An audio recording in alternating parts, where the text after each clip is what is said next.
बहुत समय पहले की बात है। एक बहुत ही ज्ञानी महात्मा थे। वो अलग अलग राज्य में जाकर प्रवचन दिया करते थे। एक बार वो महात्मा एक राज्य से प्रवचन देकर दूसरे राज्य की तरफ जा रहे थे, तो उन्हें रास्ते में सोने के सिक्कों से भरे एक थैली मिली।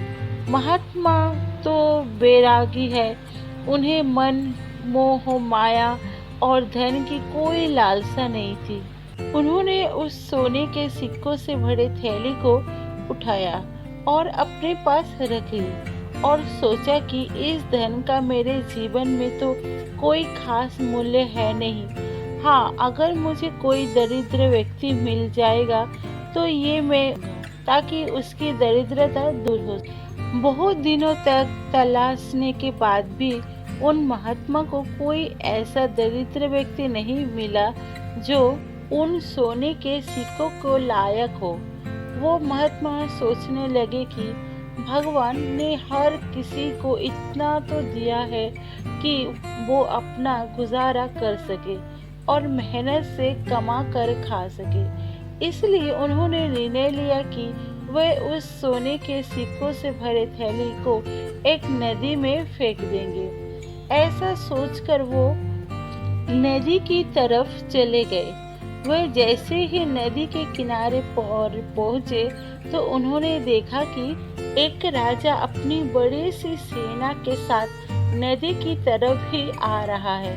वह वहीं रुके और उस राजा के निकलने का इंतजार करने लगे। राजा ने उन महात्मा को देखा तो अपनी सेना को रुकने का आदेश दिया और उनसे बोला, गुरुजी, मैं अपनी सेना लेकर दूसरे राज्य में आक्रमण करने जा रहा हूँ। आप मुझे आशीर्वाद दें कि मैं विजयी होकर आऊं, ताकि मेरा राज्य और बड़ा हो सके और हमें दूसरे राज्य से बहुत सारा धन मिल सके। राजा की बात सुनकर वो महात्मा ने काफी देर तक सोचा और उन्होंने वो सोने के सिक्कों से भरी थैली राजा के हाथ में रख दी।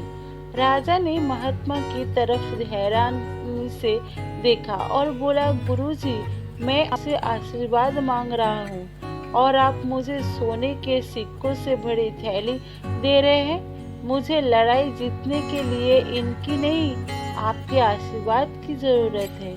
ये सोने के सिक्के देने का क्या कारण है? महात्मा बोले, ये सोने के सिक्के मुझे गिरे हुए मिले थे और उस वक्त मैंने सोचा था कि मैं इन्हें ऐसे व्यक्ति को दूंगा जो बहुत ही दरिद्र हो, और आज जाकर आप में मुझे वो दरिद्र व्यक्ति नजर आया और ये सिक्के मैंने आपको दे दिए। इस राज्य में आपके जैसा दरिद्र तो कोई है ही नहीं, जो सब कुछ होने के बाद भी किसी दूसरे राज्य में आक्रमण करके वहां की धन संपत्ति को लूटना चाहता है। यही एक कारण है कि मैंने आपको ये सोने के सिक्के से भरी थैली दे दी। राजा उनकी बात समझ गया और उसे अपनी गलती का एहसास हुआ। उसने उन महात्मा से माफी मांगी और अपनी सेना को वापस लौटने का आदेश दे दिया। हमारे पास अपनी जरूरत लायक जितना भी है, हमें उसमें खुश रहना चाहिए।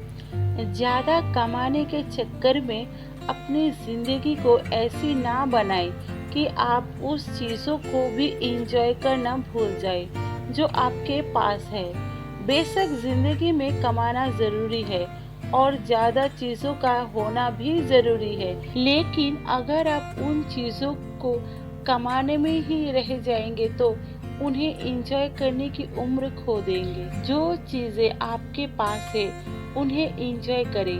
अपने मन के लालच को किनारे रखकर जिंदगी को जीना शुरू करें। जब ज्यादा की चाह आपके मन से दूर होने लगेगी, तब आप ये खुद महसूस कर पाएंगे कि आपके पास कितना कुछ है।